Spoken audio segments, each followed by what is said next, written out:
नमस्कार। मैं आज पुनः ऑनलाइन क्लास में भोलानाथ आपके समक्ष प्रस्तुत हुआ हूँ और आज B.Ed 4th सेमेस्टर के लिए मैं एक नया टॉपिक लेके आया हूँ, social justice, social equality and social justice. तो ये इक्वालिटी एंड सोशल जस्टिस क्या है, देखिए। ये आज का नया टॉपिक है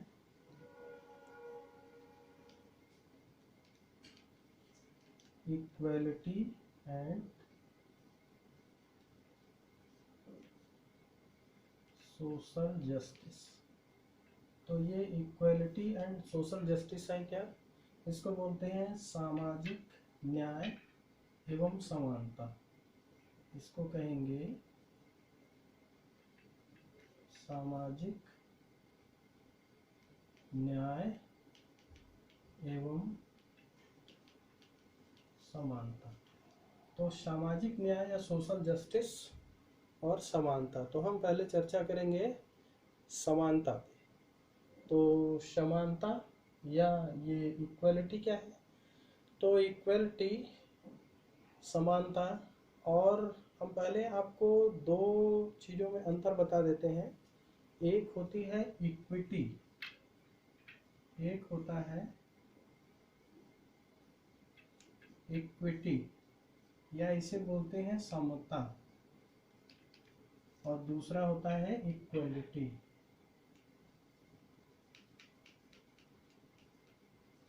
इक्वलिटी इसे बोलते हैं समानता। तो ये दो शब्द हैं, इक्विटी और इक्वलिटी।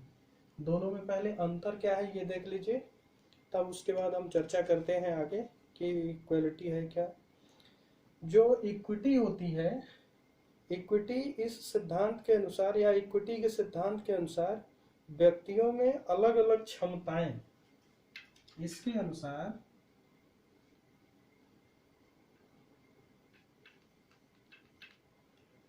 व्यक्तियों में अलग अलग क्षमताएं,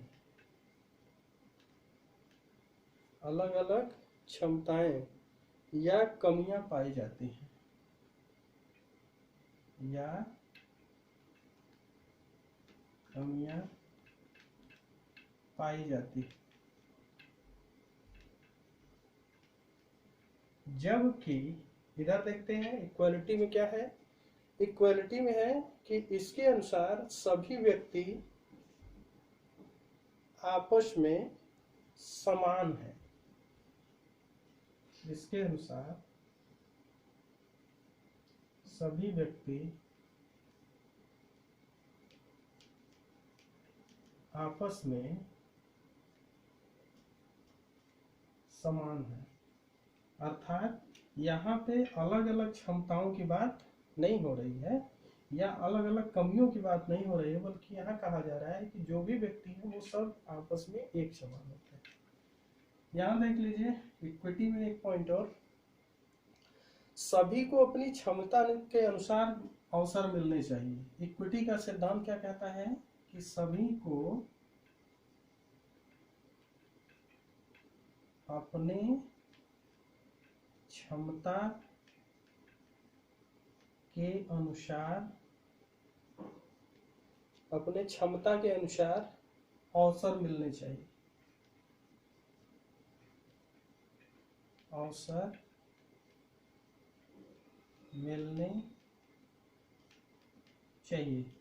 जबकि इक्वलिटी का सिद्धांत कहता है कि सभी के लिए अवसरों की समानता होनी चाहिए। सभी के लिए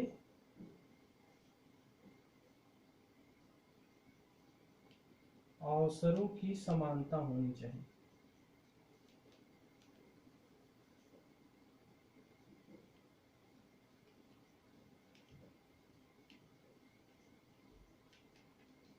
होनी चाहिए। और एक पॉइंट और देखते हैं इसमें, ये कहता है कि समान क्षमता वालों के लिए समान व्यवहार होना चाहिए। ये कहता है कि समान क्षमता वालों के लिए समान व्यवहार होना चाहिए।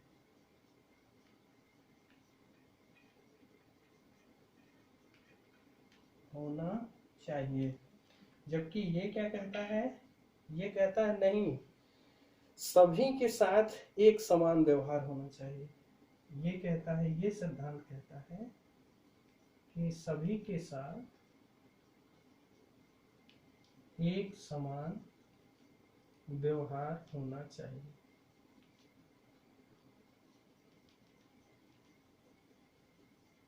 ये देख लीजिए, तो ये मूलभूत तीन है। आप देख रहे होंगे कि मूलभूत तीन अंतर है इक्विटी और इक्वलिटी में। तो इक्विटी क्या है, इक्विटी कहती है या समता कहती है कि व्यक्तियों में अलग अलग क्षमताएं और अलग अलग कमियां होती हैं। इक्विटी का मतलब, इक्विटी मतलब समता से है। तो ये समता क्या कहती है कि जितने भी व्यक्ति होते हैं उनमें अलग अलग क्षमताएं और उनकी अलग अलग कमियां हो सकती हैं। लेकिन इक्वलिटी कहता है कि नहीं, सभी व्यक्ति आपस में क्या है, समान है। और यहाँ पे देखिए इक्विटी क्या कहती है कि इक्विटी अपनी क्षमता के अनुसार अवसर मिलने चाहिए। कह रहा है कि जो जिस लेवल का हो उसको उस हिसाब के अवसर मिलने चाहिए। अगर यदि उसकी, जैसे उसका वजन 60 किलो का है तो 60 किलो के हिसाब से उसको भोजन मिलना चाहिए। लेकिन ये सही नहीं है, आगे मैं बताऊंगा इसको क्यों नहीं है। तो सभी को अपनी क्षमता के अनुसार अवसर मिलने चाहिए। जबकि यहाँ क्या कहता है कि सभी के लिए अवसरों की समानता होनी चाहिए। अर्थात सभी प्राणी हैं, इसलिए सभी जीवों के लिए या जितने भी मनुष्य जाति पर, हम चूंकि मनुष्य हैं तो मनुष्य जाति पर अप्लाई होता है, तो प्रत्येक मानव की गतिविधि या प्रत्येक मानव एक ही प्रक्रिया करता है, इसलिए सबके लिए अवसरों को समान होना चाहिए। ऐसा नहीं होना चाहिए कि उनकी क्षमता अलग है तो उनके, अर्थात ऐसे तो पता चला कि जो बिना क्षमता वाले हैं वो बिना खाए रहे हैं, जो क्षमतावान है, जो शक्तिवान है, वो खा के पूरा रख ले, मार के रख ले सबसे। तो इसलिए ये गलत है, याद रखिएगा। समान क्षमता वालों के लिए समान व्यवहार, जैसा कि अभी आपने सुना कि सेना में एक नियम लागू हुआ, समान कार्य के लिए समान वेतन। अर्थात अगर काम कार्य समान है दोनों के, यदि पद छोटा बड़ा है, पद छोटा बड़ा है और दोनों के कार्य समान है, तो ऐसी दशा में दोनों के क्या होंगे, अगर क्षमता समान है तो उनके साथ एक समान व्यवहार होना चाहिए। लेकिन यहाँ जो इक्वलिटी कहती है वो कहती है कि सभी के साथ एक समान व्यवहार होना चाहिए। ऐसा नहीं होना चाहिए कि समान क्षमता वाले हैं तो वो उनके साथ दूसरा व्यवहार, और यदि दूसरे समान क्षमता वाले व्यवहार हैं तो वो उनके साथ, जैसे जो लड़ाकू हैं उनको अलग रख लीजिए तो उनके साथ अलग व्यवहार, जो शांत स्वभाव के हैं उनके साथ अलग व्यवहार। ऐसा नहीं होना चाहिए, सबको सबके साथ एक समान व्यवहार होना चाहिए। ये कहता है हमारा इक्वलिटी का सिद्धांत। तो ये है इक्विटी और ये है इक्वलिटी। याद रखिएगा इक्विटी, अब समझ में आ गया होगा कि इक्वलिटी क्या है। इक्वलिटी क्या कहता है कि यह सभी व्यक्तियों को आपस में क्या देखता है, समान रूप से देखता है, और सभी के लिए अवसरों की समानता होनी चाहिए, ये बात कहता है। और सभी के साथ एक समान व्यवहार होना चाहिए, ये कहता है। और ये सारी चीजें हमारे यहाँ संवैधानिक स्थितियों में क्या है, पहले से कोड है। अर्थात ये क्या कहता है, देखिए ये अंतर है दोनों में, इक्विटी और इक्वलिटी में, लिख लीजिएगा इसको। अब देखिए हम आपको कुछ चीजें बताते हैं समानता से संबंधित। समानता क्या है, देखिए समानता आपने देखी, समानता से रिलेटेड कुछ संवैधानिक स्थितियां भी हैं, जैसे शिक्षा में नारी के लिए समान अधिकार। देखिए समानता क्या कहता है कि नारी को शिक्षा का समान अधिकार है।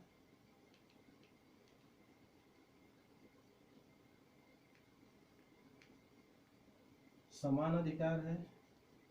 दूसरा क्या कहता है, कहता है कि अनुसूचित जातियों के लिए भी शिक्षा का समान अधिकार है।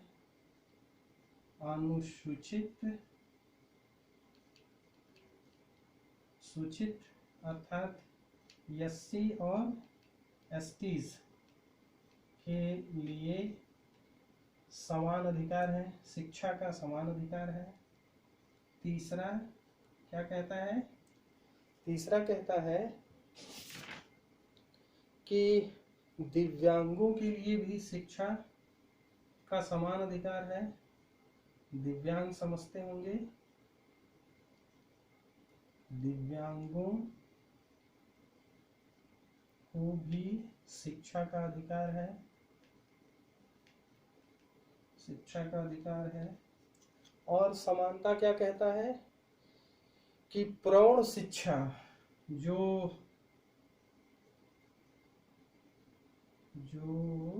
क्या है, अपने मतलब समय में किसी कारणवश वो नहीं पढ़ पाए तो उनको भी शिक्षा का, प्रौढ़ शिक्षा का भी अधिकार है।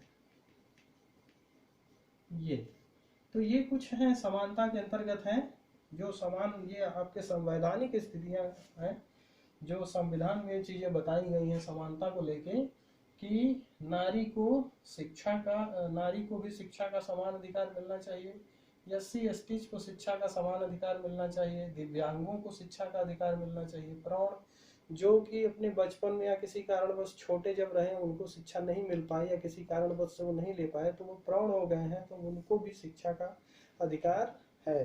तो ये सारी चीजें क्या है, इक्वलिटी के अंतर्गत आती हैं और ये इक्वलिटी का सिद्धांत यही कहता है। ठीक है, अब हम बात करेंगे सोशल जस्टिस पे।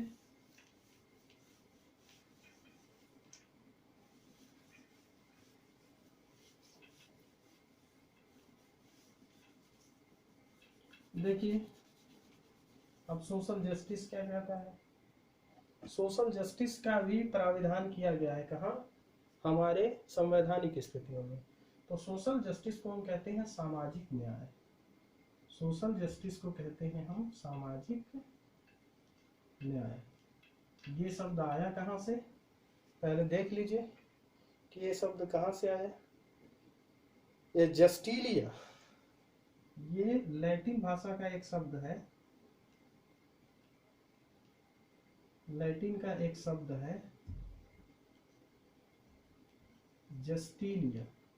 और जस्टिलिया का मतलब क्या होता है? जस्टिलिया का मतलब होता है विवेक के अनुसार आचरण। विवेकानुसार आचरण,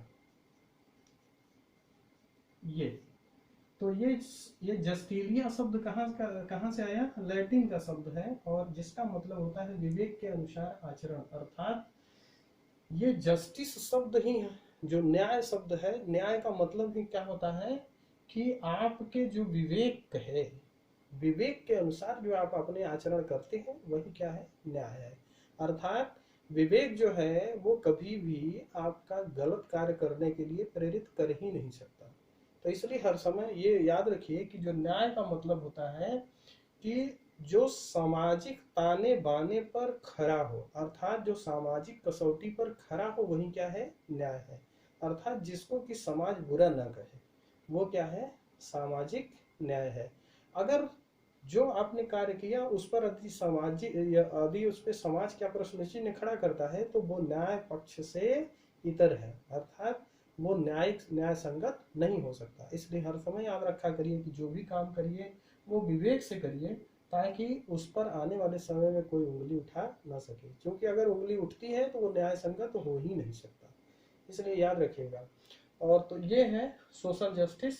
सोशल जस्टिस का मतलब होता है सामाजिक न्याय, अर्थात कि सामाजिक स्तर पर किए गए कार्य, आपके द्वारा किए गए कार्य पर अगर किसी प्रकार की उंगली नहीं उठती है तो वो क्या है, सोशल जस्टिस। अर्थात ये सोशल जस्टिस जो है वो कहाँ से आया, लैटिन भाषा के जस्टिलिया से, जिसका मतलब ही होता है विवेकपूर्ण आचरण करना। अर्थात इसीलिए कहा जाता है कि एक कबीरदास जी का दोहा है जिसमें कहा गया है कि ही ये तराजू तौल के तब मुख बाहर आनी, ऐसे कुछ करके है। तो उसमें ये याद रखिएगा कि जो भी शब्द हम जो बोलते हैं वो शब्द नपा तुला होना चाहिए, और ऐसा हर समय वो शब्दों का प्रयोग करें ताकि अगले को, समाज में जो व्यक्ति आपके सामने समक्ष खड़ा है, उसको उन बातों का तकलीफ न हो या उसको इनजस्टिस न लगे, बल्कि वो क्या लगे, न्याय संगत लगे। तो इस प्रकार से ये जस्टिस, अब देख लीजिए कि ये सोशल जस्टिस होते कितने प्रकार के, इस पर एक बार और भी चर्चा हो चुकी है। तो सोशल जस्टिस 3 प्रकार के होते हैं। एक होता है सोशल जस्टिस,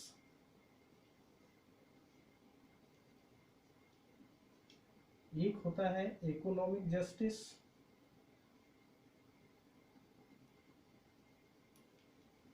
इकोनॉमिकल जस्टिस, एक होता है पॉलिटिकल जस्टिस।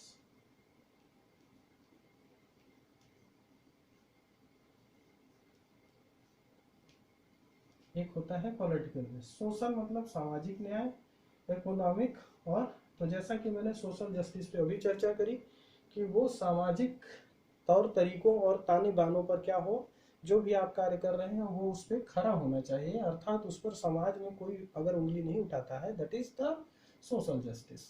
इकोनॉमिक जस्टिस क्या है? इकोनॉमिक जस्टिस में हो सकता है कि जैसे कोई भी व्यक्ति किसी दूसरे व्यक्ति का शोषण नहीं करना चाहिए। इकोनॉमिक कंडीशन देखिए, हमने बताया था कि जो इकोनॉमिकल कंडीशन होती है वो सबकी एक समान नहीं होती। तो समाज में अगर हम सोशल जस्टिस की बात करते हैं या इकोनॉमिकल जस्टिस की बात करते हैं, तो हर समय ये बातों का ध्यान दिया जाना चाहिए कि जो एक बहुत बड़ा क्या है, अमीर वर्ग है, वो कभी भी छोटों का शोषण ना करे। ये सामाजिक न्याय है। तो सामाजिक सॉरी ये क्या है, इकोनॉमिक न्याय है। इन बातों का एकदम बिल्कुल ध्यान दिया जाना चाहिए। और जैसे श्रम है, बच्चों से बालात श्रम कराए जाते हैं, तो ये नहीं होना चाहिए। ये भी क्या है, एक इकोनॉमिकल जस्टिस का हिस्सा है। और जैसे दास प्रथा आप देखते होंगे, तो दास प्रथा भी क्या है, एक इकोनॉमिकल कंडीशन का क्या है। जैसे जो बहुत बड़े हैं, धनवान हैं, पैसे वाले हैं, वो दास रख लेते हैं या यो कह लें नौकर रख लेते हैं, उनका शोषण करते हैं। तो ये चीज़ें नहीं होनी चाहिए, ये इकोनॉमिकल जस्टिस का हिस्सा है। और इसी तरह क्या है, एक है पॉलिटिकल जस्टिस। तो पॉलिटिकल जस्टिस में क्या है कि जैसे भारत का जो नागरिक होता है वो क्या है, 18 वर्ष के बाद क्या होता है, वो मताधिकार देने के योग्य हो जाता है। लेकिन कभी कभी आप सुनते होंगे कि गांव में इलेक्शन में उनका नाम कट गया।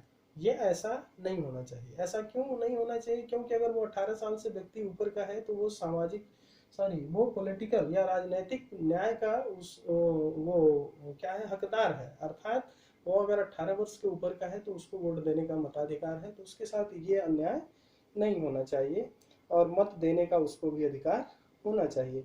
पॉलिटिकल स्तर पर और भी होता है, जैसे कभी कभी छोटी पार्टियां हैं, बड़ी पार्टियां क्या करती हैं, उनको हवा, जैसे उनको उनको न्याय के, जैसे क्या होता है कभी कभी इलेक्शन में, कि इलेक्शन में उनकी गिनती में क्या कराया जाता है, बेईमानी करा दी जाती है, और जो बड़ी पार्टियां होती हैं वो जीत जाती हैं और जो छोटी पार्टियां रहती हैं वो क्या होती हैं, हार जाती हैं। तो इस प्रकार के पॉलिटिकल डिसऑर्डर्स नहीं होने चाहिए, अर्थात यहाँ भी सोशल जस्टिस का पालन होना चाहिए। और चुनाव में अनावश्यक जो धन होता है, जैसे जो पैसे वाले हैं वो ज़्यादा धन खर्च करते हैं और सही नहीं होते हैं और इलेक्शन जीत जाते हैं, तो इस प्रकार के आचरण नहीं होने चाहिए।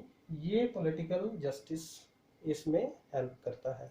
ठीक है, तो इस प्रकार से आपने इस टॉपिक के बारे में देखा, और आज का हमारा इसी पर टॉपिक समाप्त होता है। क्या था आज का टॉपिक? आज का टॉपिक था सोशल जस्टिस एंड इक्वालिटी। धन्यवाद।